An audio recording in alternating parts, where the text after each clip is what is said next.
तो हम लोग आज की क्लास आरंभ करते हैं। आज हमको पढ़ाना था Swami Vivekananda, concept of nation, nationalism and cosmopolitanism. Cosmopolitanism पॉलिटिनिज्म कहते हैं विश्ववाद को, विश्व बंधुत्व को या अंतरराष्ट्रीयतावाद को। तो स्वामी विवेकानंद में राष्ट्रवाद और अंतरराष्ट्रवाद या विश्ववाद की अवधारणा क्या है। स्वामी विवेकानंद को आप सब जानते हैं कि स्वामी विवेकानंद ए prominent figure in the late 9th century played a crucial role in shaping the discourse around nationhood and nationalism in India। Bharat में राष्ट्रवाद के महनीय व्यक्तित्वों में राष्ट्रवाद को समझने, परिभाषित करने और राष्ट्रवाद को उच्च शिखर पर पहुंचाने वाला एक बड़ा नाम है स्वामी विवेकानंद। अब यहां हम सीधे स्वामी विवेकानंद के राष्ट्रवाद से शुरुआत नहीं करेंगे। मैं पहला अपना कर्तव्य समझता हूं कि अपने विद्यार्थियों को मैं राष्ट्रवाद, नेशनलिज्म डिफाइन करूं कि व्हाट इज नेशनलिज्म। तो सबसे नेशनलिज्म क्या है, इसको हम लोग पहले समझ लेते हैं, तब हम आगे स्वामी विवेकानंद के नेशनलिज्म पर बात करते हैं। राष्ट्रवाद क्या है? राष्ट्रवाद एक सांस्कृतिक अवधारणा है।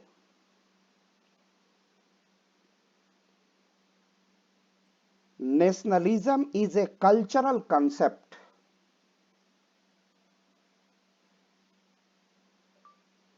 राष्ट्रवाद भू सांस्कृतिक अवधारणा है। राष्ट्रवाद भू माने पृथ्वी या धरती की अवधारणा है।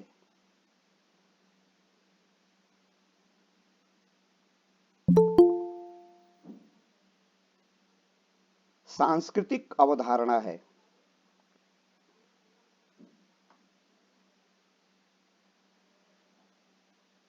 Nationalism is a Jio cultural concept. Nationalism is a Jio cultural concept. राष्ट्रवाद एक सांस्कृतिक अवधारणा है और सांस्कृतिक अवधारणा को समझने के लिए ये आप लिखते चलिए, रिकॉर्डिंग भी आपके पास उपलब्ध रहेगी। सांस्कृतिक अवधारणा का अर्थ है एक साथ रहना, एक साथ कार्य करना और एक साथ इस पवित्र भूमि से प्यार करना।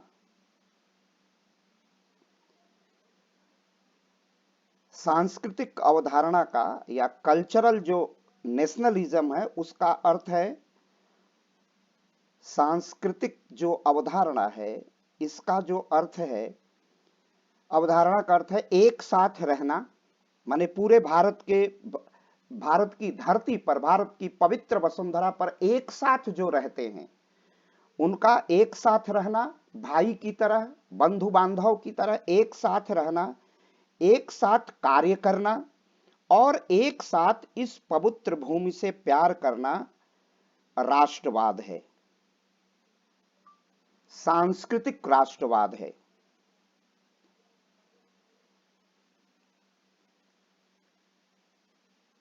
कल्चरल कंसेप्ट मीन्स या कल्चरल सांस्कृतिक राष्ट्रवाद का अर्थ है, सांस्कृतिक राष्ट्रवाद की अवधारणा का अर्थ है एक साथ रहना, एक साथ कार्य करना और एक साथ इस पवित्र भूमि से प्यार करना, इस पवित्र भूमि को अपना मानना। The concept of cultural nationalism means living together, working together and loving this holy land together is cultural nationalism। तो क्या है? The concept of cultural nationalism means living together, working together and loving his holy land together is cultural nationalism। ये हमारा राष्ट्रवाद है, यह हमारा सांस्कृतिक राष्ट्रवाद है। और इसको बहुत आसान तरीके से मैं आपको बताऊं कि किसी भी धरती का, किसी भी राज्य का, किसी भी समाज का अपना एक विशिष्ट इतिहास होता है। और हमें तो यह गर्व है कि दुनिया की जितनी सभ्यताएं और सभ्यता के अनुयायी थे, यूनान मिस्र रोमा सब मिट गए जहां से। कुछ बात है कि हस्ती मिटती नहीं हमारी, यह बहुत हम गौरव के साथ कह सकते हैं। बहुत ही महत्वपूर्ण तथ्य का उल्लेख हम कर सकते हैं कि भारत में जो हजारों वर्ष पूर्व सभ्यता और संस्कृति थी, जो हजारों वर्ष पूर्व और सभ्यता संस्कृति थे, उसके अनुयायी भारत में आज भी सनातन या हिंदू धर्मावलंबी के रूप में पाए जाते हैं। तो हम लोगों ने अपने को सदैव अपने अतीत से, अपने सभ्यता और संस्कृति से जोड़े रखा है। यही कल्चरल नेशनलिज्म है। और उसको आसान करके समझिए, भारत के उत्तर प्रदेश के प्रयागराज के लोगों के लिए रामेश्वरम उतना ही प्रिय है जितना रामेश्वरम के लोगों के लिए प्रयागराज प्रिय है। और यह जो पारस्परिकता है, एक साथ रहने की अवधारणा है, प्रयाग के पवित्र संगम में स्नान करके तृप्ति पाने का जो भाव है, और रामेश्वरम का के शिव का दर्शन करके, क्योंकि भगवान श्री राम ने उस शिव की स्थापना की थी, तो यह जो हमारी सांस्कृतिक एकता है, हम एक साथ रहते हैं, एक साथ जीते हैं। और इस पवित्र भूमि के लिए, रामेश्वरम वाले के लिए प्रयाग प्रिय है और प्रयाग के लिए रामेश्वरम प्रिय है। तो ये जो, इसीलिए शंकराचार्य ने 4 मठ बनाए।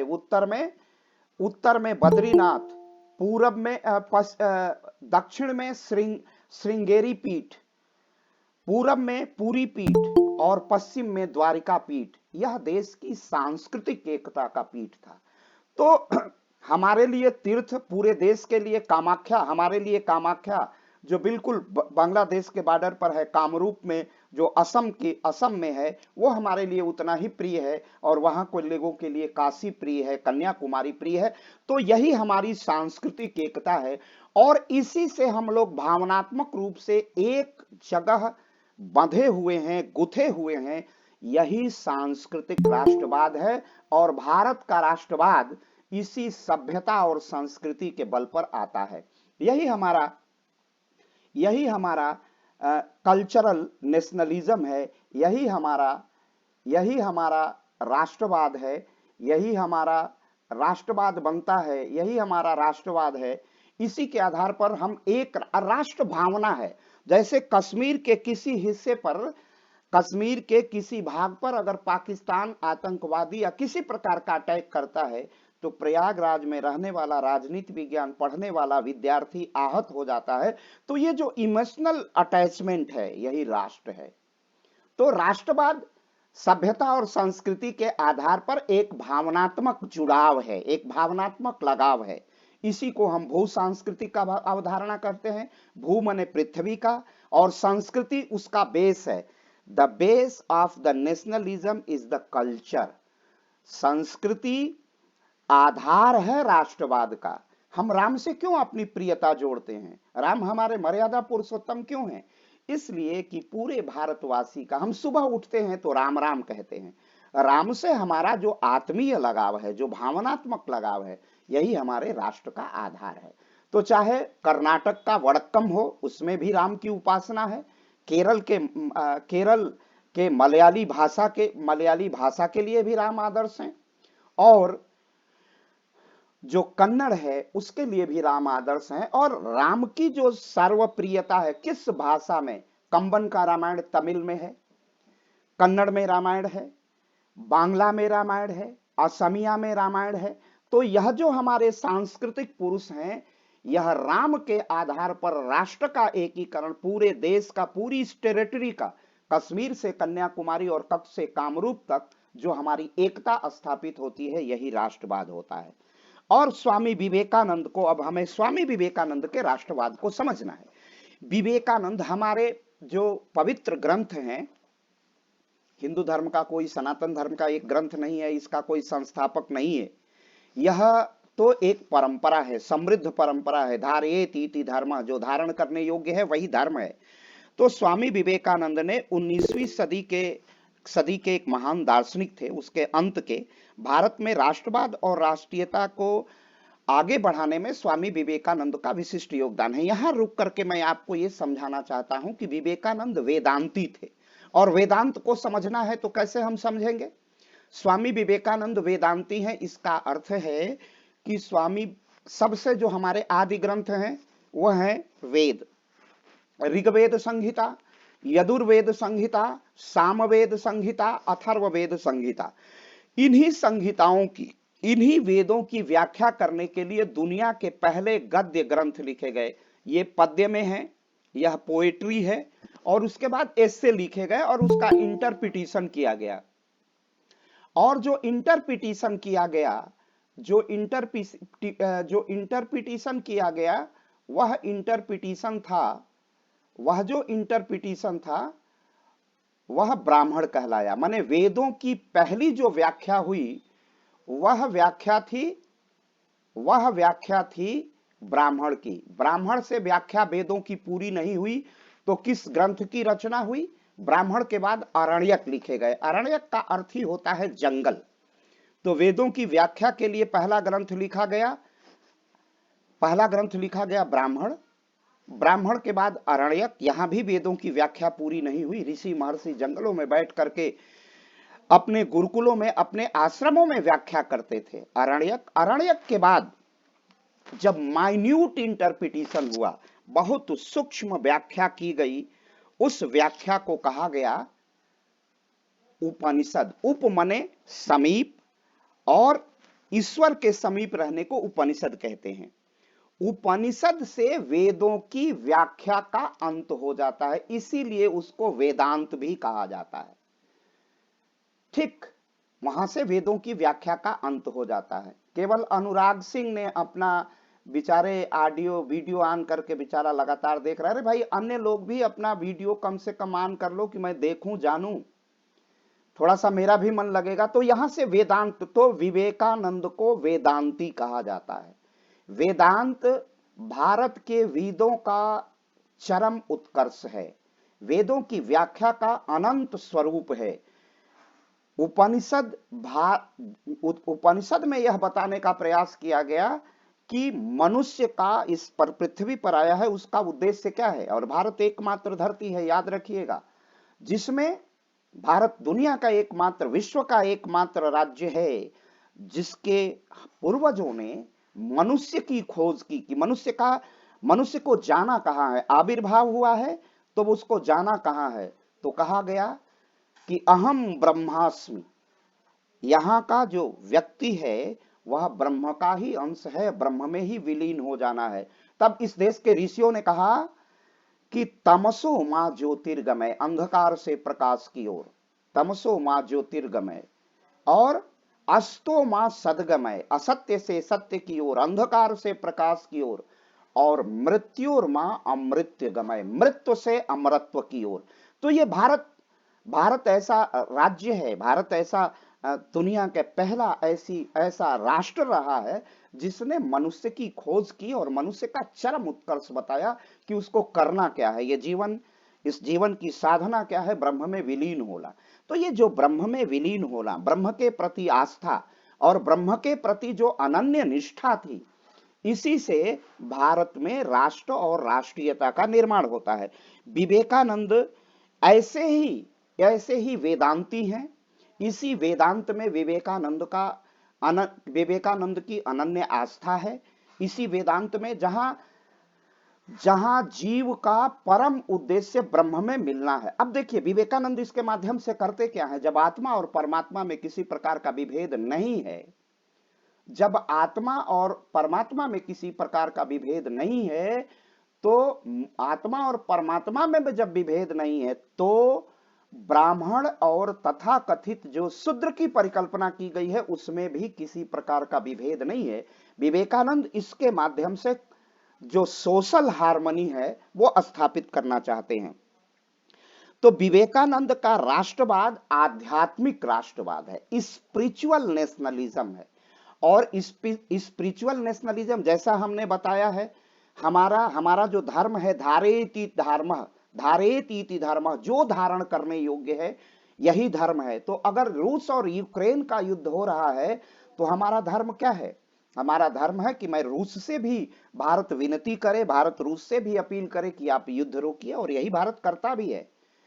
और यूक्रेन से भी कहता है कि दुनिया में युद्ध कोई विकल्प नहीं है, आप वार्ता की मेज पर आइए, आप संवाद करिए और समस्याओं का समाधान करिए। युद्ध से किसी समस्या का समाधान नहीं होता है। और साहिर लुधियानवी के शब्दों में कहूं तो शबनम यूं ही बरसती रहे, धरती लहू के लिए तरसती रहे। ये वो धरती है जिसने कहा है विश्व शांति, जिसने कहा है वसुधैव कुटुंबकम, पूरा विश्व ही हमारा परिवार है। तो स्वामी विवेकानंद का राष्ट्रवाद इसी भारत की मूल आध्यात्मिक आस्था पर आधारित है, वेदांत की मौलिकता पर आधारित है। स्वामी विवेकानंद का स्पिरिचुअल आधारित नेशनलिज्म, और यह विशालता का दर्शन है। हम पूरी वसुंधरा को अपना कुटुंब परिवार मानते हैं। तो हम ये नहीं कहते कि पाकिस्तान अलग है, अफगानिस्तान अलग है, हम किसी के साथ अमानवीय क्रूर व्यवहार नहीं करते हैं। और इस बात का ज्वलंत उदाहरण है कि भारत ने दुनिया के किसी हिस्से पर कभी आक्रमण नहीं किया है। यही हमारा राष्ट्रवाद शिक्षा देता है कि हम जिएं और विश्व को समृद्ध बनाएं, विश्व को भव्य बनाएं। और यही विश्व के गुरु होने का भी, भारत के विश्व गुरु होने का अर्थ है कि अगर मैं पवित्र हूं तो मेरे साथ पूरी धरा पवित्र हो जाए। और मैं एक उदाहरण बताऊं, स्वामी विवेकानंद एक जगह अपने वो तो हाथ में लेकर के खाना खा लेते थे, भारत के भ्रमण पर थे। तो एक हुक्का, आप समझते हैं, क्ले पाइप पी रहा था एक कोई तथाकथित शूद्र, जिसे आज हम लोग शूद्र कहते हैं भारत की परंपरा में, भारत की वर्ण व्यवस्था में। तो उसने कहा, स्वामी जी आप हमारा हुक्का मत पीजिए, आप हमारा क्ले पाइप का से धुआं मत लीजिए, आप अपवित्र हो जाएंगे। स्वामी जी तर्क शक्ति के अद्वितीय धनी व्यक्तित्व, उन्होंने कहा कि अगर मैं तुम्हारे इस क्ले पाइप के पीने से मैं अपवित्र हो जाऊंगा तो मैं उसे पी लेता हूं, तुम पवित्र हो जाओगे।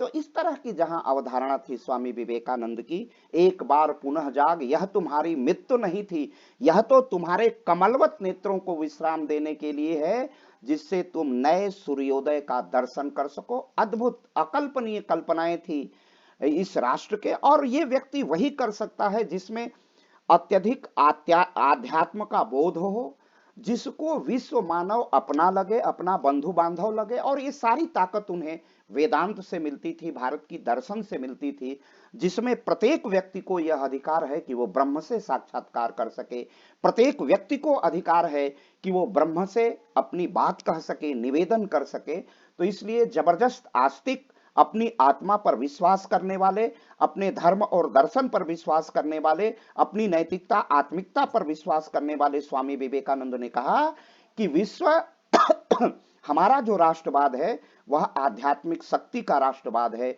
हमारा जो राष्ट्रवाद है वह पुनर्जागरण का है। अब आप रेनेसा का है। अब यहाँ रेनेसा का जो पुनर्जागरण है उसको हम कैसे परिभाषित करेंगे, पुनर्जागरण को कैसे समझेंगे? What is Renaissance? तो रेनेसा इज द, क्या है रेनेसा? रेनेसा किसे कहेंगे?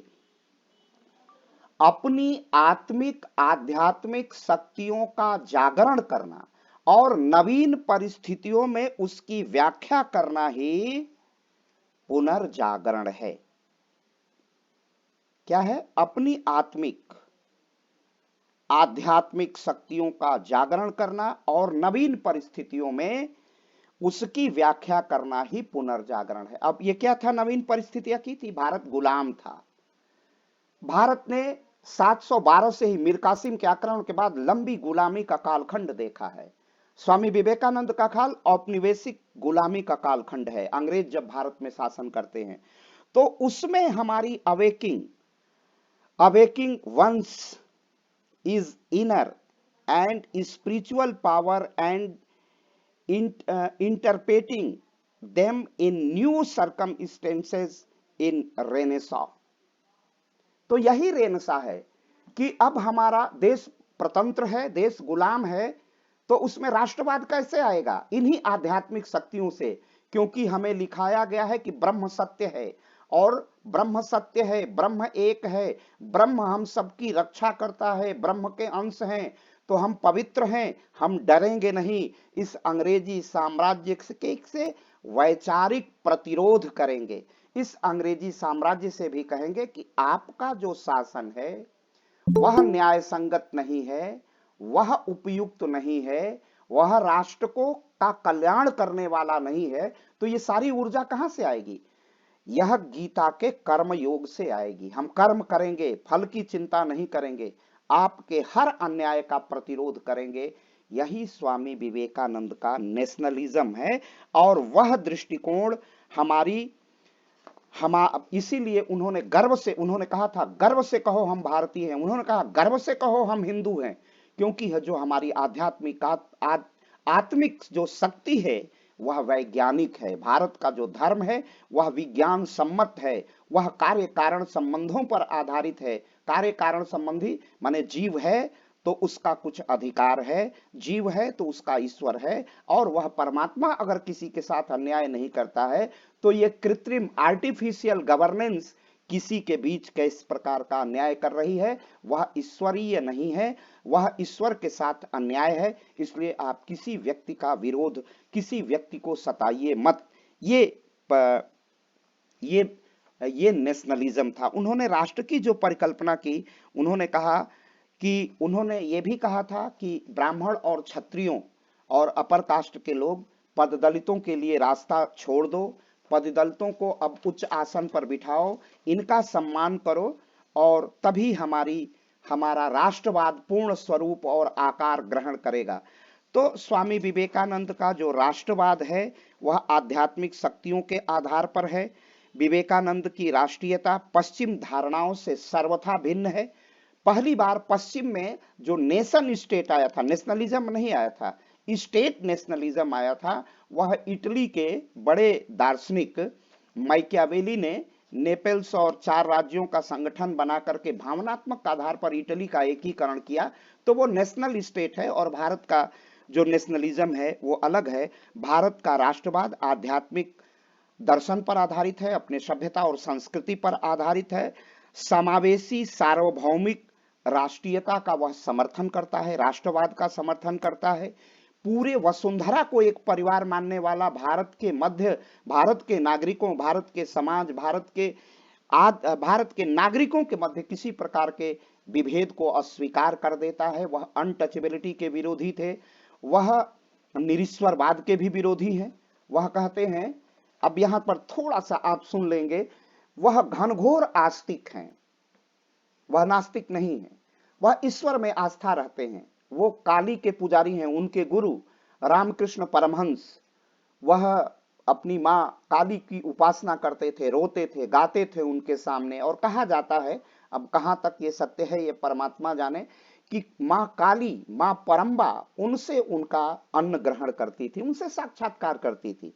तो विवेकानंद पर उसका स्वाभाविक रूप से प्रभाव था। स्वामी जी परिभ्रमण करते हुए एक बार अलवर महाराज के राजमहल में पहुंचे। अलवर महाराज पढ़े लिखे, लंदन से पढ़े लिखे थे। उन्होंने तर्क किया और तर्क करके ये सिद्ध किया कि स्वामी जी, मैं आपके ईश्वर को नहीं मानता, मैं आपके धर्म को नहीं मानता, आपके धर्म में है क्या, ईश्वर को किसने देखा है। इसी तरह की वो बातें करने लगे। तो महाराज स्वामी विवेकानंद ने पूछा कि ये जो तैलचित्र लगा है आपके राजमहल में, इस किसका है? तो उन्होंने कहा कि ये मेरे पूज्य पिताश्री का तैलचित्र है। तो उन्होंने कहा कि बड़ी अच्छी बात है। तो दीवान को बुला के कहा, दीवान जी इस तैलचित्र को उतारिए। तैलचित्र को जो दीवार पर टंगा हुआ था उसे नीचे उतारा गया, और स्वामी जी ने कहा कि इस तैलचित्र पर पांव रखिए। दीवान से कहा पांव रखिए। तो उन्होंने कहा कि मेरे पूज्य हम स्वर्गीय महाराज का चित्र है। तो फिर राजा से कहा कि भाई इस पर आप थूकिए, ये तो केवल कागज के टुकड़े हैं, इसमें आपके पिताजी कैसे हो सकते हैं। तब अलवर महाराज को ये बात समझ में आ गई कि जब कागज के टुकड़ों में उस चित्र की आकृति में अलवर महाराज के पूज्य स्वर्गीय पिताजी हो सकते हैं तो पत्थर में हमारे परमात्मा भी हो सकते हैं। पत्थर में हमारे परमात्मा है, यह तो विश्वास का विषय है, यह श्रद्धा का विषय है, यह आस्था का विषय है। मैं भी जानता हूं कि पत्थर पर जल गिराने से पत्थर प्रसन्न नहीं होता है, लेकिन मेरी आत्मा प्रसन्न हो जाती है। तो महत्वपूर्ण चीज है उस आत्मिकता की, उस आत्मशक्ति की। अगर वह आत्मशक्ति सूक्ष्म परमाणु के रूप में उसमें ईश्वर का दर्शन कर रही है तो उसका वेव ईश्वर तक जाता है, उसकी तरंगे ईश्वर तक जाती हैं। अलवर महाराज धाराशायी होते हैं, साष्टांग दंडवत करते हैं उस वेदांती विवेकानंद का। तो विवेकानंद के राष्ट्रवाद इन्हीं आत्मिक शक्तियों पर, इन्हीं आध्यात्मिक शक्तियों पर, इसी पुनर्जागरण पर, एक बार पुनः जागो, तुम सोए हुए थे, हम सोए नहीं होते तो हम गुलाम होते। 712 से कटते कटते कटते कटते हम बामियान तक थे, हम बाल्टिक सागर तक भारत का साम्राज्य था, राजा दाहिर वहीं का था। हम इतना सिमट गए हैं। तो ये जो इतना हम बटे हैं, इतना कटे हैं, इतना सिमटे हैं, उस सिमटने का कारण है कि हम अपने जड़ों से दूर गए हैं, अपनी संस्कृति से दूर गए हैं, अपनी सभ्यता से दूर गए हैं, अपनी आध्यात्मिक शक्तियों से दूर गए हैं। हमारी आध्यात्मिक शक्तियां ब्राह्मण और दलित में विभेद करने वाली नहीं है। हमारी आध्यात्मिक शक्तियां सबको गले लगाने वाली हैं। और स्वामी विवेकानंद कहते हैं कि अगर तुम क्षत्रिय हो, अगर तुम ब्राह्मण हो, अगर तुम में दिव्यता और भव्यता है तो आसपास केवल दिव्यता और भव्यता ही दिखाई देनी चाहिए। उसमें कहां का शूद्रत्व आ जाएगा, कहां की हीनता आ जाएगी, कहां की अजागृति आ जाएगी, कहां का शोषण आ जाएगा, कहां की कटुता, कहां का वैमनस्य के लिए कुछ स्थान इसके लिए नहीं है। वहां स्थान केवल और केवल कम्युनल हार्मनी के लिए है, वहां स्थान केवल और केवल सोशल हार्मनी के लिए। वहां संपूर्ण समानता है, संपूर्ण बंधुत्व है। और बंधुत्व तभी आएगा जब हम अपने को, राम को, कृष्ण को, शंकर को अपना आदर्श बनाएंगे, हम शंकराचार्य के को अपना आदर्श बनाएंगे, हम वेदांत को अपना आदर्श बनाएंगे जहां गायत्री मंत्र की उपासना की गई है। तो इस प्रकार उनका राष्ट्रवाद भातृत्व प्रेम को जागृत करता है, भाई और भाई। क्योंकि इस पवित्र वसुंधरा पर जन्म लेने वाला प्रत्येक भाई, सहोदर हो या न हो, एक दूसरे के भाई हैं। और यही राष्ट्रीयता है। इस बंधुत्व से, इस संस्कृति से, इस सभ्यता से, इस आध्यात्मिकता, आध्यात्मिकता मतलब हम वह अपने उस विवेक को जागृत करें, बुद्धि की वह तेजस्विता उत्पन्न करें, उसी को जागृत विवेक कहते हैं। जहां भारत के प्रत्येक स्त्री, नर नारी हमारी दृष्टि में जब समान हो जाए, सब में हम परमात्मा का दर्शन करने लगे। तो संत कवि तुलसी ने लिखा है, सी राम मैं सब जग जानी, करऊं प्रणाम जोर जुगबानी। यही विवेकानंद का राष्ट्रवाद है, यही विवेकानंद का बंधुत्व है, जिसमें राम निषाद राज गुह्य से मिलते हैं, जिसमें राम सबरी के घर उसका कल्याण करने के लिए भगवान राम मां सबरी के यहां पहुंचते हैं। यही विवेकानंद का राष्ट्रवाद है, जहां पददलितों के चरण स्पर्श करके उसका उद्धार करने के लिए प्रत्येक राम सबरी के आश्रम पहुंचेगा, प्रत्येक स्त्री का कल्याण करने के लिए राम अहिल्या का त्राण करेगा। तभी भारत का जागरण होगा, तभी भारत की भारतीयता स्थापित होगी। यही स्वामी विवेकानंद का राष्ट्रवाद है।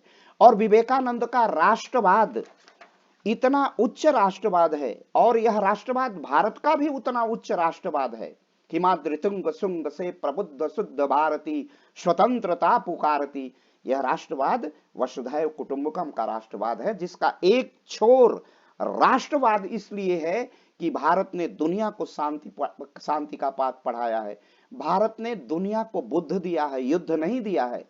तो जो युद्ध की जगह बुद्ध देता है, वह राष्ट्रवाद कभी भी विश्व के लिए नकारात्मक परिणाम नहीं देगा। वो हिटलर और मिसोलिनी की तरह आक्रमण पर आक्रमण और साम्राज्य विस्तार की नीति नहीं है।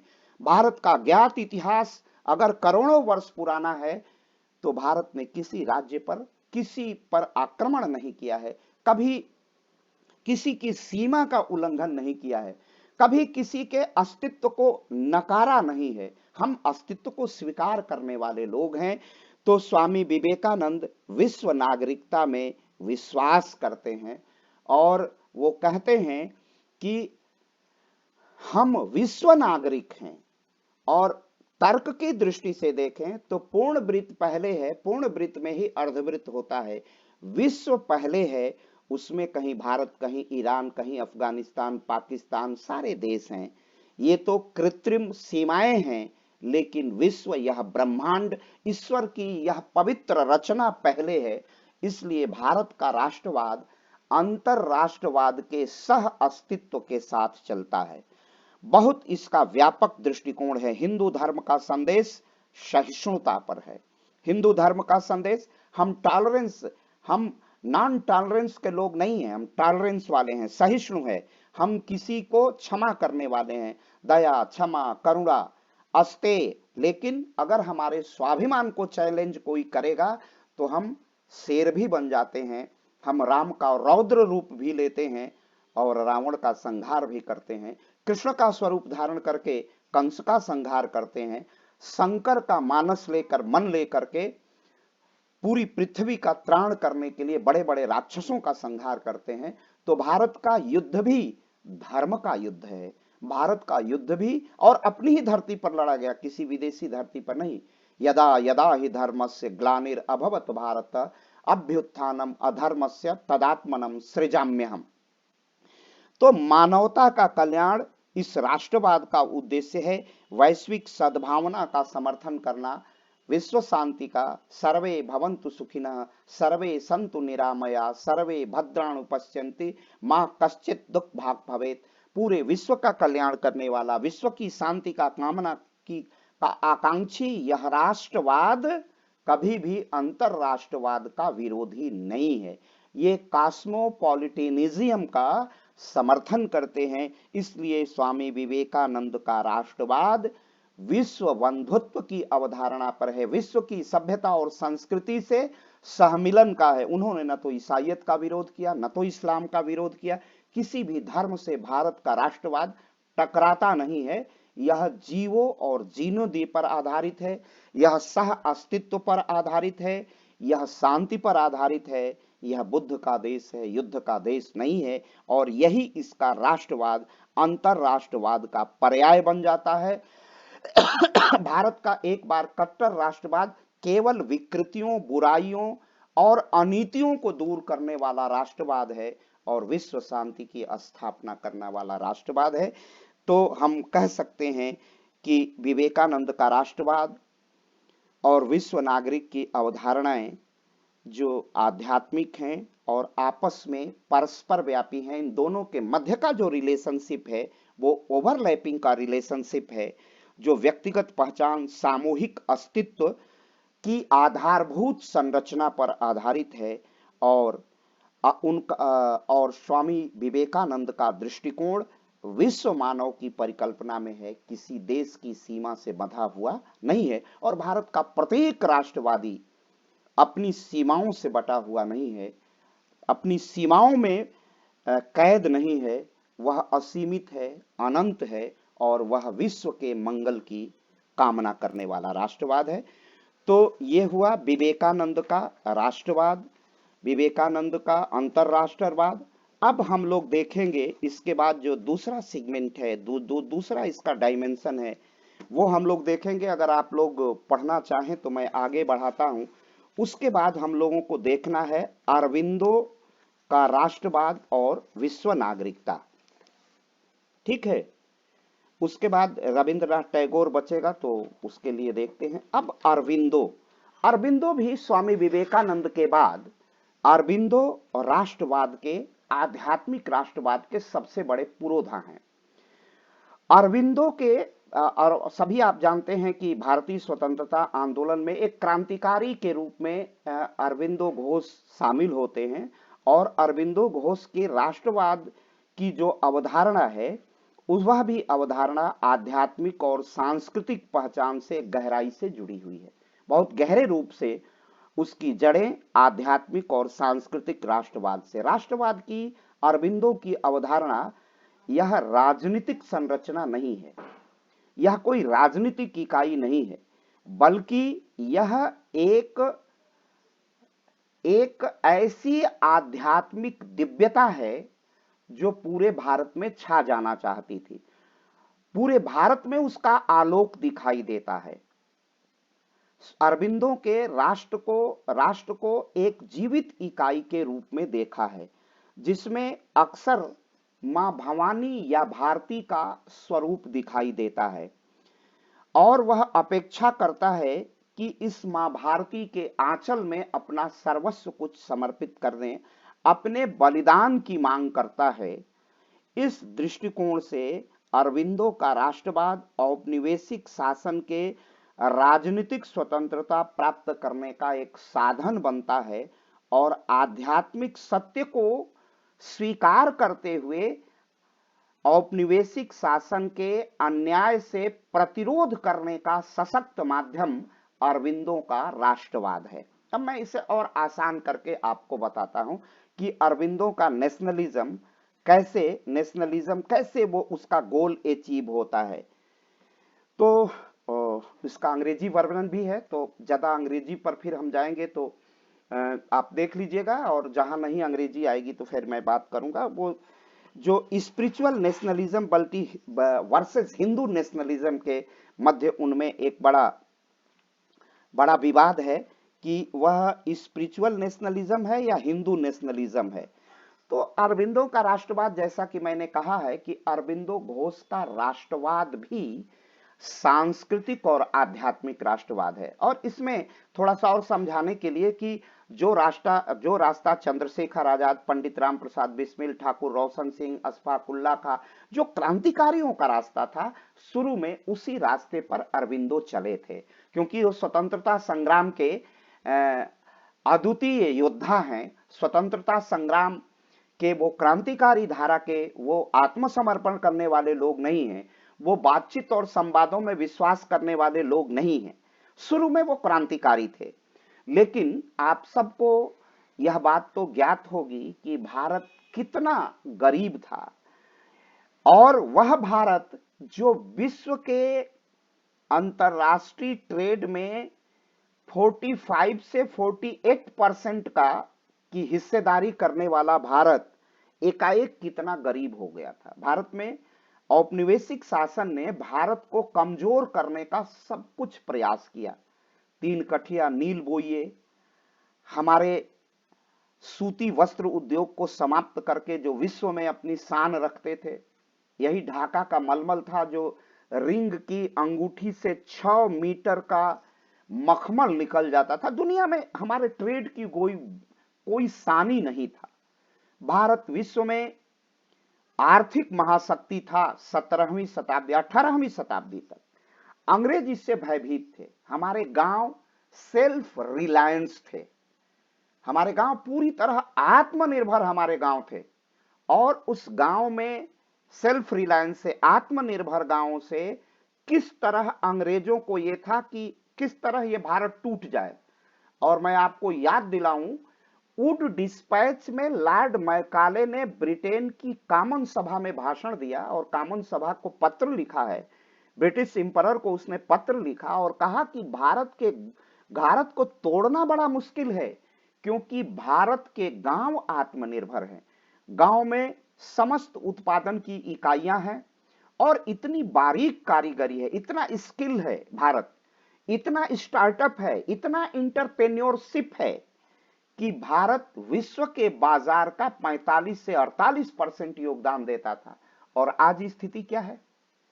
आज स्थिति है, अंग्रेज के जमाने में तोड़ते टूटते भी बहुत कम था, लेकिन आज विश्व के व्यापार में भारत का हिस्सा मात्र 1.8% है। जो नया बजट रखा गया था, तो वित्त मंत्री ने सदन के पटल पर बताया, हमेशा 2 के आसपास रहता है, वो घट के 1.8% ही है, 2% से भी नीचे है।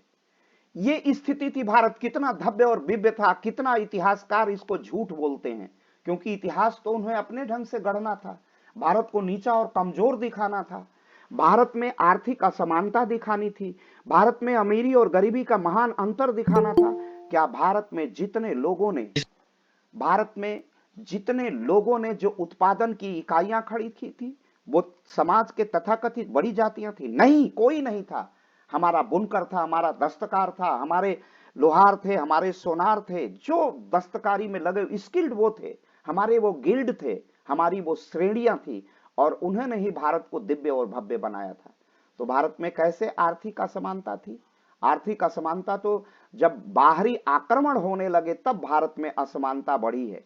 गुप्त काल में किसी प्रकार का ऐसा उल्लेख मिलता है जहां पर किसी पर कोई किसी प्रकार का अत्याचार था, किसी प्रकार का जातीय अनाचार था, विभेद था, आर्थिक असमानता थी? कहीं दिखाई नहीं देता है। इस बात को प्रोफेसर बीएनएस यादव, जो 1960 के दशक में इलाहाबाद विश्वविद्यालय के प्राचीन इतिहास विभाग के अध्यक्ष थे, उन्होंने बड़ी शिद्दत के साथ इसको स्थापित किया है। तो जो हमारा इस बात को अरबिंदो गहरे रूप से जानते थे। अरबिंदो को यह ज्ञात था कि भारत की दिव्यता और भव्यता में कोई कमी नहीं है।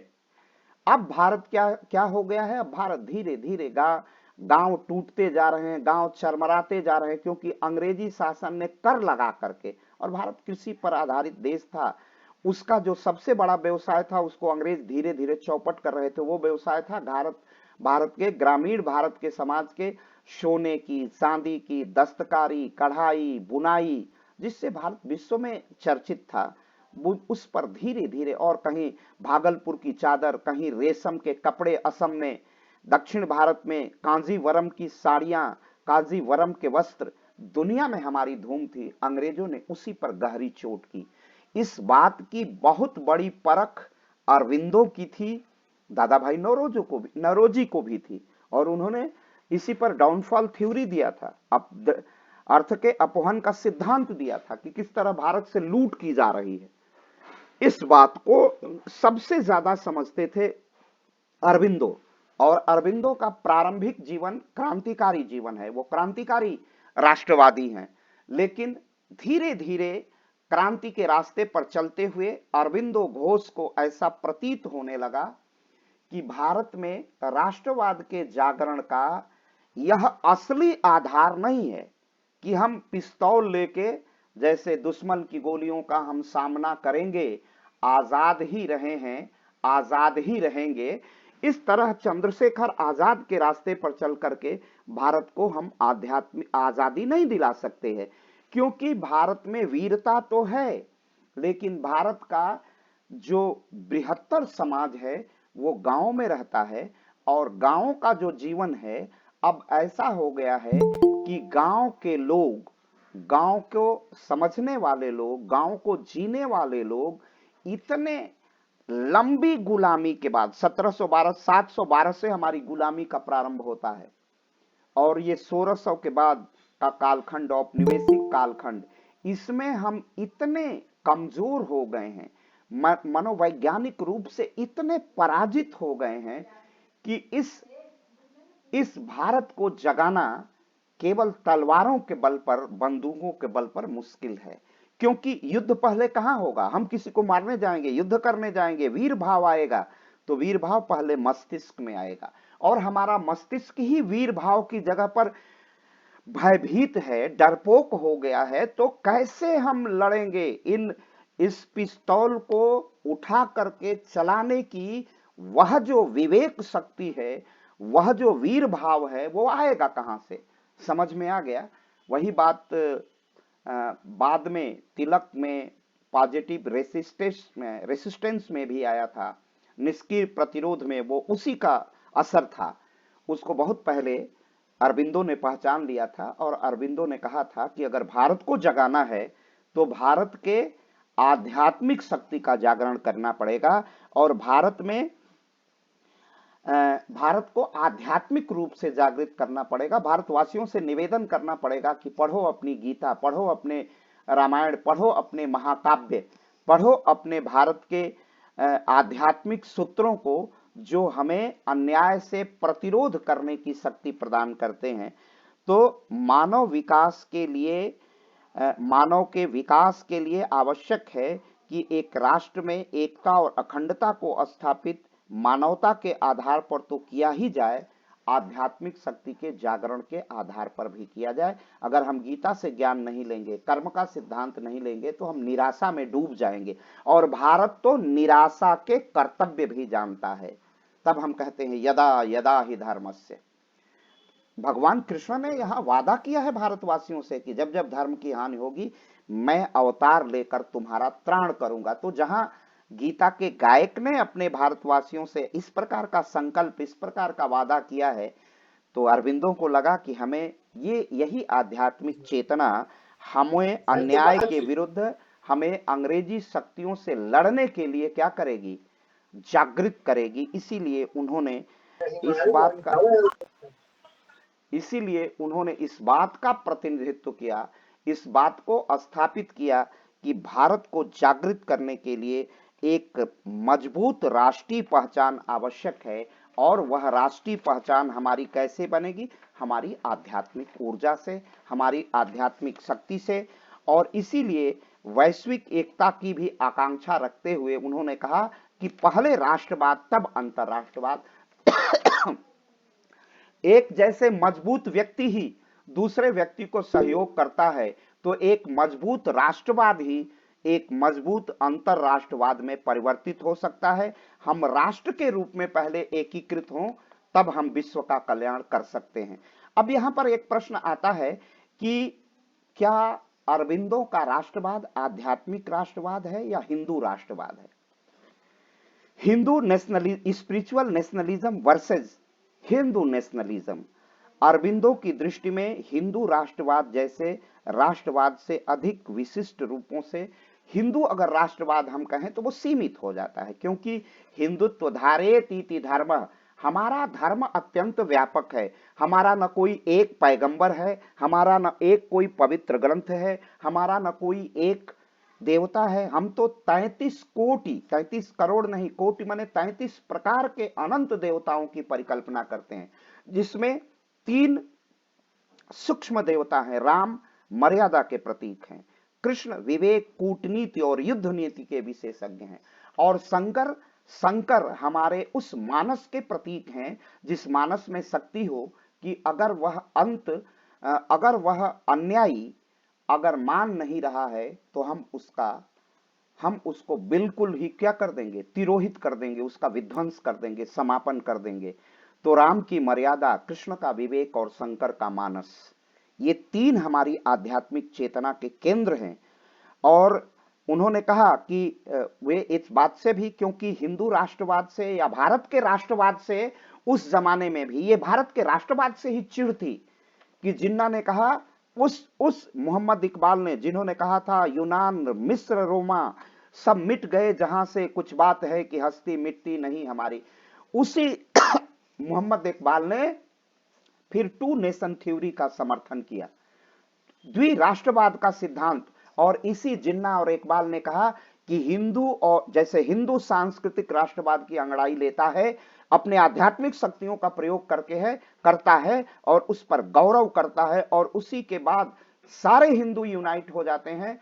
तो मोहम्मद अली जिन्ना को लगा कि हिंदू ही एक राष्ट्र है, कौम है, और उसी तरह इस्लाम भी एक राष्ट्र है। उसी से 2 नेशन थ्योरी, ये केवल 2 धर्म नहीं है, 2 कौमें हैं, 2 राष्ट्र हैं, 2 अलग अलग भाव हैं।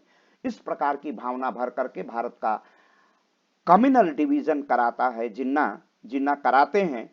तो उस समय भी हिंदू राष्ट्रवाद को लेकर मुसलमानों के मन में एक संशय था, आज भी संशय है, वो संशय गया नहीं है। तो भारत में हिंदू और मुसलमानों के बीच तनाव भी बढ़ रहा था।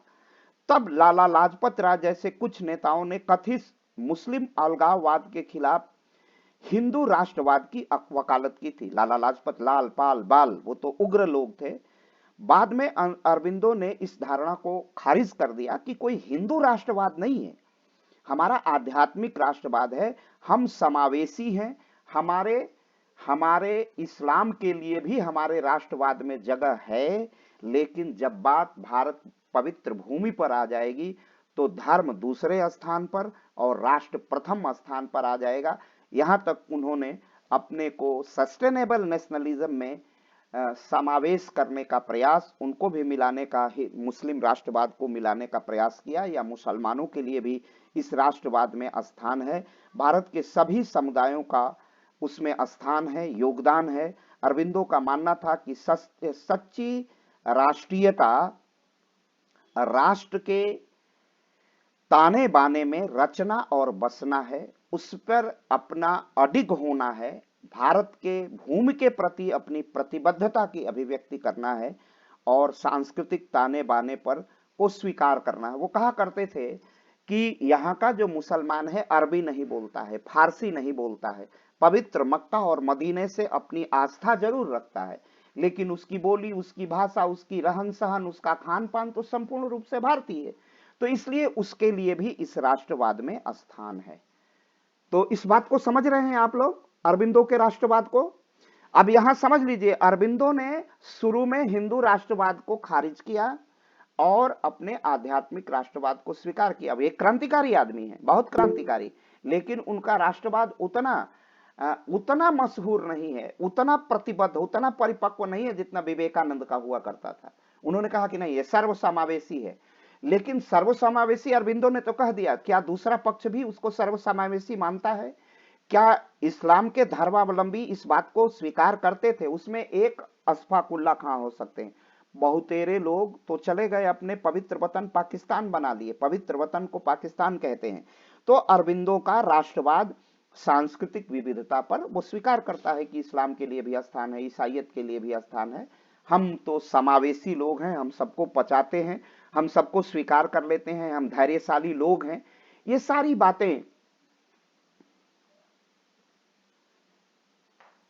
सारी बातें एक तरफ अरबिंदो कर रहे हैं, थोड़ा सा लिबरल अप्रोच करके अपने हिंदू राष्ट्रवाद के आधार पर वो सांस्कृतिक राष्ट्रवाद और विविध संस्कृतियों को एक साथ लेकर के, और लेकिन वो बार बार कहते हैं कि संस्कृति में भिन्नता है, हमारी सभ्यता की भिन्नता हो सकती है, हमारी भाषा एक है, हमारा वतन एक है, हमारा चमन एक है, हमारा गगन एक है, हम एक माटी का अन्न उपजा खाते हैं, तो इसलिए हमारी प्रतिबद्धता इस राष्ट्र के प्रति है। ये उनका आध्यात्मिक राष्ट्रवाद है। अब अरबिंदो जब इतने आध्यात्मिक राष्ट्रवाद की बात करेंगे, इसके संबंध में वो बात करेंगे, तब निश्चित रूप से उनका राष्ट्रवाद अंतरराष्ट्रवाद में विलीन होता है। जब वो सर्वसमावेशी हो जाता है, जब इस्लाम को, ईसाइयत को सभी के लिए स्थान होता है, तो उनका अंतरराष्ट्रवाद वास्तव में, उनका राष्ट्रवाद अंतरराष्ट्रवाद का ही दूसरा रूप दिखाई देता है। एक अर्थ में अरबिंदो के विचारों के राष्ट्रवाद का वैश्वीकरण के साथ सामंजस्य स्थापित हो जाता है, एक हार्मनी स्थापित हो जाती है, और राष्ट्रीय शक्ति की, राष्ट्र में जब एकता स्थापित हो जाएगी तो कहते हैं इसी बल पर, यहां ध्यान दीजिएगा, उन्होंने कहा कि इस्लाम मतावलंबी विभिन्न संस्कृतियों का जब भारत में एकता स्थापित हो जाएगी तो वैश्विक स्तर पर एकता स्थापित करना सहज हो जाएगा, आसान हो जाएगा। ये अरबिंदो का अंतरराष्ट्रवाद संबंधी अवधारणा है। बाकी आपके पास ये पूरा लिखित स्वरूप में मैंने भेज दिया है। अरबिंदो के दर्शन में राष्ट्रवाद और विश्ववाद के बीच एक अंतर संबंध आज भी प्रासंगिक लगता है, क्योंकि भारत में जिस मात्रा और अनुपात में नेशनलिज्म है, लेकिन हम विभिन्न रसिया से, अमेरिका से, रसिया और अमेरिका एक दूसरे के विपरीत हैं, फिर भी हम रसा से भी संबंध रखते हैं, प्रधानमंत्री रूस की यात्रा पर भी जाते हैं, और बड़ी शिद्दत के साथ प्रधानमंत्री यूक्रेन के राष्ट्रपति जेलेंस्की से भी मिलते हैं। तो ये हमारी सांस्कृतिक विविधता है, जो हम वैश्विकता और विश्व शांति में विश्वास करते हैं। हम एक साथ ट्रंप से भी वार्ता करते हैं, और ट्रंप भारत का किस प्रकार समर्थन करते हैं। बांग्लादेश के हिंदुओं के आक्रमण के पक्ष पर विश्व का कोई एक नेता था जिसने भारत का, हिंदुओं का पक्ष लिया। भारत का पक्ष लिया ये मैं नहीं कह सकता, लेकिन हिंदुओं का पक्ष लिया। उन्होंने कहा कि हिंदू ही एक ऐसा धर्म है जो दुनिया में असुरक्षित है, क्योंकि वो हिंसा नहीं करता, अपनी असुरक्षा अपने देश में ही मांगते हैं। बड़ी संख्या में वो जहां बहुसंख्यक थे, सिमटते सिमटते पाकिस्तान में 4 करोड़ से कुछ लाख में आ गए, और बांग्लादेश की स्थिति वही बनने जा रही है। तो भारत तो अपनी ही सुरक्षा की गुहार लगाता है, इतनी ये सहिष्णु कौम है, इतना ये सहिष्णु लोग हैं, तो उनका इसलिए आज भी प्रासंगिक है। विश्व में, विश्व के नास्तिक लोगों से, आस्तिक लोगों से, ईसाई लोगों से, इस्लामिक कट्टरपंथियों से, जो कट्टरपंथी राष्ट्र हैं उनसे भी भारत अपना संबंध, यहां तक कि अफगानिस्तान से भी भारत, जहां का तालिबान शासन है, उससे भी संबंध बनाए रखता है। राष्ट्रवाद पर अरबिंदो घोष का विचार राष्ट्रीय गौरव और सार्वभौमिक आकांक्षाओं के बीच एक जटिल अंतर संबंध को, राष्ट्रवाद एक उलझा हुआ स्वरूप है।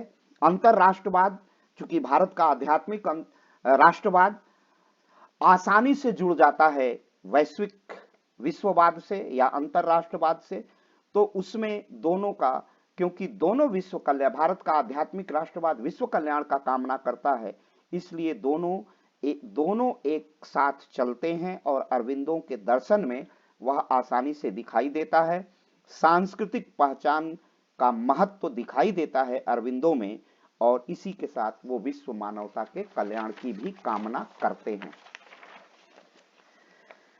अब अगर आप लोगों की इच्छा होगी तो मैं आगे कंटिन्यू करूंगा, अगर पढ़ने में अच्छा लग रहा होगा तो कंटिन्यू, नहीं तो रोक करके फिर कल या परसों मैं पढ़ा दूंगा रविंद्रनाथ टैगोर, आप जैसा कहेंगे। ओके, मैं कंटिन्यू करता हूं।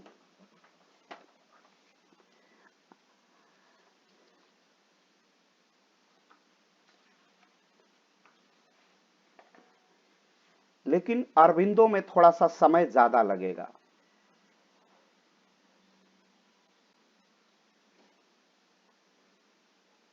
अरविंदो के दर्शन को पूरी तरह समझाना है।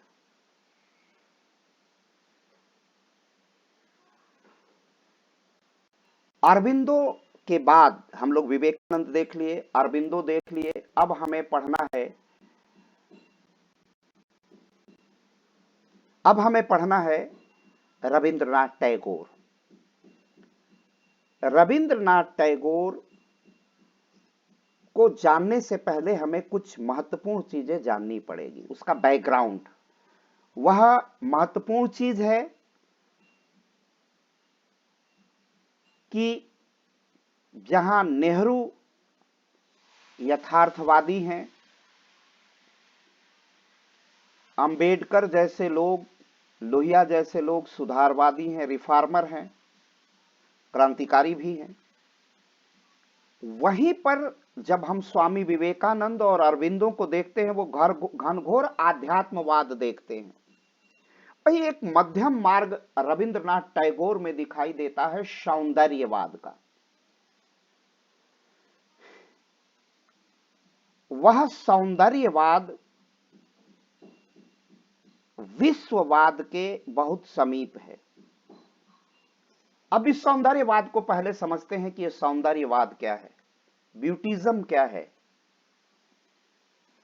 जैसे हम जिस वस्तु को जिस रूप में देखते हैं, उस रूप में उससे जो हमारा आत्मिक लगाव, हृदय का लगाव और मन का लगाव होता है। हमारे पिताजी हैं, मेरी मां है, और वो कितनी भी बूढ़ी है तो मां से और पुत्र का जो प्रेम है, जो वात्सल्य कहते हैं उसको, उसमें ढलती गलती उम्र का कोई प्रभाव नहीं पड़ता है। यह रिश्ता संपूर्णता में पवित्रता के साथ एकता स्थापित करता है, पवित्रता के साथ एकता स्थापित करता है। यही सौंदर्यवाद है। सौंदर्य वस्तुतः उस सुंदरता में नहीं होती है, व्यक्ति की आंखों में होता है, जिसमें हम इस प्रकृति को प्रकृति के अनुरूप आचरण करें, प्रकृति के अनुसार। जैसे पुष्प सुंदर है तो पुष्प को हम निहारते हैं, नदी अपनी सीमाओं, अपने तटबंधों को तोड़ करके बाढ़ ले आती है, भारी बरसात होती है, यह भी नदी का सौंदर्य है, ये पानी का सौंदर्य है। ये तो ठीक है कि उस समय बाढ़ लाती है, आफत लाती है, रेस्क्यू ऑपरेशन चलाने पड़ते हैं, लेकिन उसका पॉजिटिव क्या है, उसका सौंदर्यवाद क्या है, उस बाढ़ का। उस क्षेत्र में दूसरे क्षेत्र की मिट्टी चली जाएगी। वो क्षेत्र लंबे समय तक अगर पानी से डूबा रहेगा तो जो ग्राउंड वाटर का लेवल है वो मेंटेन रहेगा। बहुत की चीजों को बहा ले जाएगा, बहुत समाप्त करेगा, बहुत कुछ धाराशायी करेगा, बहुत अधिक निर्मित भी करेगा, क्योंकि संहार और सृजन प्रकृति दोनों करता है। सृजन और संहार दोनों का स्वरूप इस प्रकृति में दिखाई देता है। अगर प्रकृति बहुत अच्छा करती है, अच्छा वातावरण, बहुत गर्मी देती है तो ठंडा भी देता है, प्रकृति करती है। और बहुत अगर ठंडा भी देती है तो प्रकृति में उथल पुथल तूफान भी आते हैं। तो सबको जो मूल स्वरूप में हर चीज को स्वीकार करना ही सौंदर्यवाद है, और उसमें उसकी मौलिकता को ढूंढना ही सौंदर्यवाद है। ये बात समझ में आ रही है ना? उसका कोई भी तूफान भी है तो उसके का अपना महत्व है। उसका अगर पॉजिटिव है तो निगेटिव है, निगेटिव है तो पॉजिटिव है, लेकिन उसके मूल स्वरूप को समझना। कहीं वो हवा जाती है तो सुनामी बन जाती है, समुद्र के को भी ऊपर उठा करके, और इतना पानी लेके जाती है कि कई लाखों लोगों की मृत्यु हो जाती है। यह धरती का अपना संतुलन है। तो उसको केवल एक स्वरूप में न देखना, उसके विविध आयामों में संपूर्णता में समझने की जो सामर्थ्य है वही सौंदर्यवाद है। किसी भी चीज को संपूर्णता में समझने की जो हमारी दृष्टि है वही सौंदर्यवाद है। और टैगोर यही प्रकृतिवादी हैं, सौंदर्यवादी हैं। यही उनकी ब्यूटी है, वही उनकी नेचुरलिटी है। संपूर्णता में समझना। अगर नदी का जल है तो उसको संपूर्णता में, अगर जल नहीं हो तो जीवन नहीं है। तो रविंद्रनाथ टैगोर का यह पूरा जो बृहत्तर विचार है वह यह है कि दोष दृष्टि में है, दोष सृष्टि में नहीं है। तो सृष्टि को परिपक्वता में मानना, संपूर्णता में समझना और दृष्टि को उसी के अनुरूप व्यापक कर देना ही क्या है? उसी को व्यापक कर देना ही सौंदर्य बोध है, वही नेचुरलिटी है। उसको एकांगी रूप में न देखना। तो जो व्यक्ति इतना सौंदर्यवादी है, जो व्यक्ति इतना ऊर्जा से भरा हुआ, और ये सब कहां आएगा? हृदय से। हृदय जिसका विशाल हो वही सौंदर्य को समझ सकता है। वही हिमालय का अर्थ समझ सकता है, वही हिमालय की पूजा कर सकता है, वही हिमालय के सौंदर्य को निहार सकता है। हिमालय है तो भारत है, हिमालय है तो टकराती हवाएं हैं, टकराती हवाएं हैं तो भारत के मौसम में जलवायु का परिवर्तन है, जलवायु का परिवर्तन है तो ऋतु का परिवर्तन है। कभी शरद ऋतु है, कभी शरद ऋतु है, कभी पावस ऋतु है, कभी ग्रीष्म ऋतु है। तो ये हिमालय को समझे बिना नहीं होगा। अगर हम हिमालय को विनष्ट करेंगे, पहाड़ दरक रहे हैं, भूस्खलन हो रहा है, ये किस कारण हुआ है? हमने प्रकृति को न समझ करके प्रकृति से छेड़छाड़ की है। तो सौंदर्यवाद प्रकृति का जो स्वरूप है उसी के रूप में उसका दर्शन करना, उसी के रूप में देखना, उसी के रूप में प्रकृति के उद्देश्य को समझना। उद्देश्य को, जैसे मनुष्य का उद्देश्य क्या है? किसी की हत्या करना नहीं है। मनुष्य का उद्देश्य है ज्योति से ज्योति बढ़ाते चलो, प्रेम की गंगा बहाते चलो। सभ्यता की कहानी है मनुष्य की कहानी, असभ्यता की कहानी नहीं है। यही तो सौंदर्यवाद है। वो असभ्यता नहीं, हमेशा सभ्यता, सहिष्णुता। तो ये इसको संपूर्णता में समझना ही प्रकृतिवाद है। हर हर हर तथ्य की व्याख्या को विशाल स्वरूप में समझना प्रकृतिवाद है।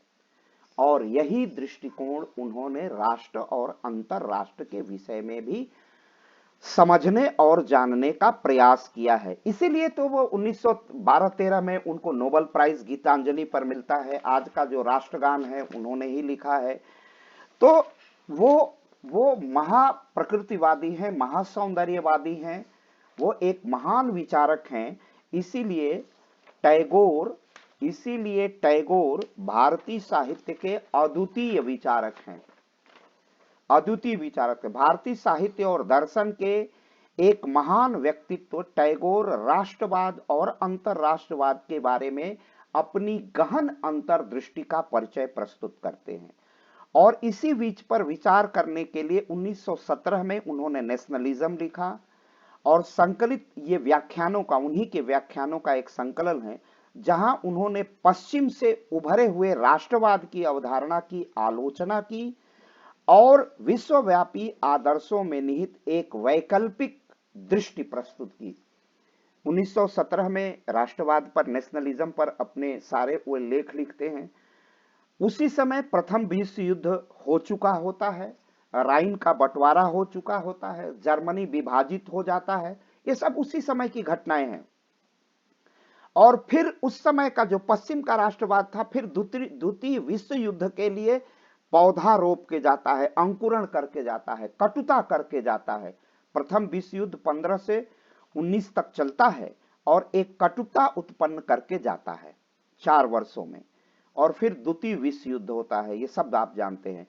तो उसलिए उन्होंने पश्चिम की राष्ट्रवाद की आलोचना की, क्योंकि वो पश्चिम का राष्ट्रवाद में वो विशालता नहीं है, वो सौंदर्यवादी दृष्टि नहीं है। वह केवल हेल हिटलर तक सीमित है, वह जर्मनी तक सीमित है, वह इटली तक सीमित है। एक व्यक्ति केंद्रित शक्ति की उपासना है। इसलिए वो ये नहीं मानते थे। अगर हवाओं पर किसी का अधिकार नहीं है, पानी पर किसी एक व्यक्ति विशेष का अधिकार नहीं है, विश्व पर एक व्यक्ति का अधिकार नहीं है, तो विश्व के अन्य क्षेत्रों में रहने वाले नागरिकों, विश्व के जो नागरिक हैं, विश्व जन पर एक व्यक्ति का अधिकार कैसे हो सकता है? यही तो उनका सौंदर्यवाद था। इसलिए उस पश्चिम के राष्ट्रवाद की मानवता के आधार पर अपने, जैसा अभी पूरे व्याख्यान में मैंने सौंदर्यवाद और प्रकृतिवाद बताया है, उन्हीं आधारों पर उन्होंने पश्चिम के राष्ट्रवाद की आलोचना की। और उन्होंने कहा कि यह आलोचना एक खतरनाक स्थिति की है। यह जो राष्ट्रवाद है वह युद्ध का राष्ट्रवाद है। वह राष्ट्रवाद अपने हित का पोषण करने वाला है। वह संपूर्ण विश्व की मानवता का कल्याण करने वाला नहीं है। वो परमाणु बम दे सकता है, वो विश्व का विनाश कर सकता है, क्योंकि वो सत्ता की लालसा है। वो सत्ता की लालसा है और राष्ट्रवाद सत्ता की लालसा नहीं है। राष्ट्रवाद वास्तविक रूप में जो भारत का आध्यात्मिक सांस्कृतिक राष्ट्रवाद है, वो विश्व कल्याण का आकांक्षी है। इसीलिए टैगोर ने राष्ट्रवाद की आलोचना की, उसे खतरनाक विभाजनकारी संघर्ष के रूप में देखा है कि वह केवल विश्व को संघर्ष देगा। और टैगोर ने यह तर्क दिया कि राष्ट्रवाद अक्सर अब मानवीय संबंधों के बजाय वह संगठन पर जोर देता है, बलिदान की आकांक्षा रहता है, स्वार्थी है। और यह दृष्टिकोण, स्वार्थ का दृष्टिकोण राष्ट्रवाद नहीं हो सकता। राष्ट्रवाद तो श्रेष्ठता का दर्शन है, जो मनुष्य को श्रेष्ठ बनाता है, अपने देश के मनुष्यों को दिव्य, भव्य और श्रेष्ठ बना करके उनको आगे बढ़ाने का दर्शन है। और जब वह देश ही श्रेष्ठ, दिव्य, भव्य, आपसी भाईचारे, बंधुत्व, करुणा, दया, क्षमा, शील से युक्त होगा, वहां के नागरिक आदर्श होंगे, तो विश्व के नागरिक भी क्या हो जाएंगे? आदर्श होंगे। क्योंकि वो विश्व में जो नागरिकता का सुगंध बिखेरेगा, उसमें कटुता नहीं, कटुता के जगह प्रेम, युद्ध की जगह पर शांति, वैमनस्य की जगह पर प्रेम, इस तरह का वातावरण निर्मित होगा। इसलिए उन्होंने राष्ट्रवाद की कटु आलोचना की और श्रेष्ठता की भावना को जागृत किया अपने आध्यात्मिक राष्ट्रवाद के। ये नहीं कि भी टैगोर में राष्ट्रवाद दिखाई देता नहीं देता है। टैगोर का राष्ट्रवाद आध्यात्मिक राष्ट्रवाद है, स्पिरिचुअल नेशनलिज्म है, नेचुरल नेशनलिज्म है, सौंदर्यवाद पर आधारित उनका नेशनलिज्म है, जहां मनुष्य, वह नेशनलिज्म जो टैगोर का नेशनलिज्म है, वह मनुष्य के स्वभाव का विस्तार करने वाला है, मनुष्य की चेतना का विस्तार करने वाला है। मनुष्य की चेतना का संकुचन नहीं है। मनुष्य माइन्यूट नहीं होता है, मनुष्य लार्ज होता है। जहां मनुष्य दानव नहीं बनता है, राक्षस नहीं बनता है, जहां मनुष्य के विकास की प्रक्रिया देवत्व की ओर अग्रसर हो जाए, वह रविंद्रनाथ टैगोर का राष्ट्रवाद है। और जब हम देवत्व को धारण करेंगे, दैवी शक्तियों से युक्त होकर आध्यात्मिक बनेंगे, सौंदर्यवादी बनेंगे, प्रकृतिवादी बनेंगे, इस प्रकृति से प्यार करेंगे, इस प्रकृति को संपूर्णता में समझने का प्रयास करेंगे, तो उनका राष्ट्रवाद लोगों के संगठित स्वार्थ के स्थान पर वह संगठन विश्व के कल्याण के लिए होगा, और तब वह आध्यात्मिक हो जाएगा, तब वह प्राकृतिक हो जाएगा, तब वह सौंदर्यवादी हो जाएगा। और इस आधार पर उन्होंने विश्वास व्यक्त किया है कि लोगों के सच्ची राष्ट्रीयता लोगों को सद्भाव, प्रेम, करुणा और दया सिखाती है, और प्रेम, करुणा, दया राष्ट्र की सीमाओं में कैद नहीं रहती है। सुगंध को किसी दीवार से कैद नहीं किया जा सकता।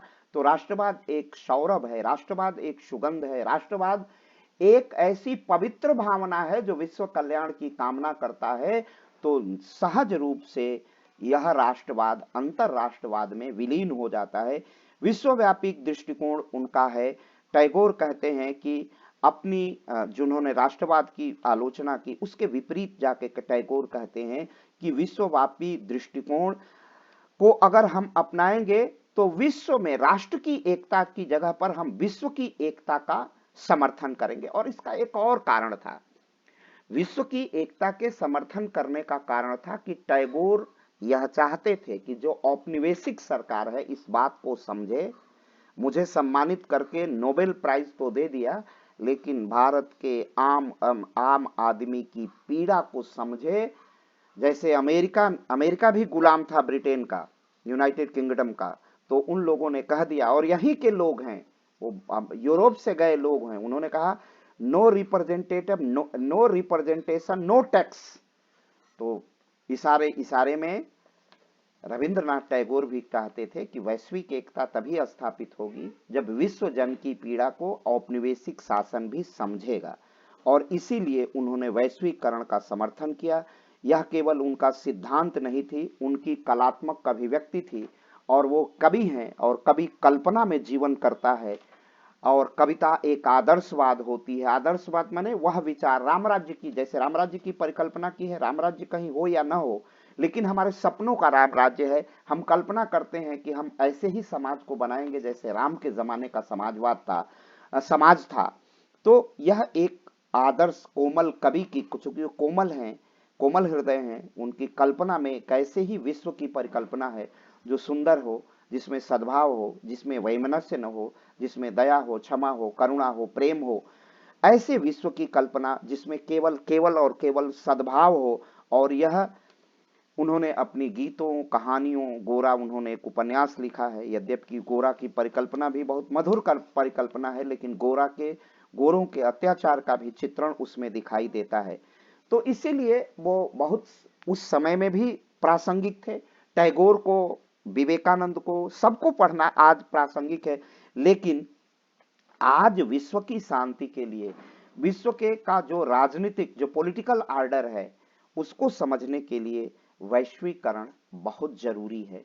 और जैसा उन्होंने परिकल्पना वैश्वीकरण का किया था, विश्ववाद की परिकल्पना की थी, general agreement tariff and trade 1948 में शुरू हुआ विश्व के व्यापार के एकीकरण का। वो साम्राज्यवादी शक्तियों की ही चाल थी, लेकिन आज WTO 1 जनवरी 95 को बन गया। भारत गैट के 8 राउंड हुए, 8 राउंड के बाद WTO बना। पीटर सदरलैंड उसके आखिरी अध्यक्ष थे और पहले अध्यक्ष बने। तो ये आज जो विश्व एक गांव के रूप में है, इंटरनेट के माध्यम से है, विश्व के व्यापार के, ट्रेड के माध्यम से है। हम अब आज पहले के जमाने में कई दिनों तक राजा राम मोहन राय का लिखा पत्र कब पहुंचता था, विवेकानंद को पहुंचने में कितना समय लगा था अमेरिका। लेकिन कैलिफोर्निया में बैठी हुई पॉलिटिकल साइंस की प्रोफेसर नीलम जैन से बातचीत हो जाती है। चीन में बैठे हुए मेरे मित्र हैं विवेक मणि त्रिपाठी, तुरंत बात हो जाती है। रूस में बैठे हुए पुष्पाकर पॉलिटिकल साइंस हेमंत पुष्पाकर हैं, उनसे बातचीत हो जाती है। आमने सामने हम बैठ के बातें करते हैं, एक दूसरों को देखते हैं। ये सब उसी वैश्वीकरण की जो परिकल्पना रविंद्रनाथ टैगोर ने की थी विश्ववाद की, उसी ओर बढ़ता कदम है। और हम कहेंगे कि उनका दर्शन, उनका वैश्वीकरण और राष्ट्रवाद आज भी प्रासंगिक है। तो हम लोगों ने एक लगभग 1.25 घंटे की यह लंबी कक्षा की है और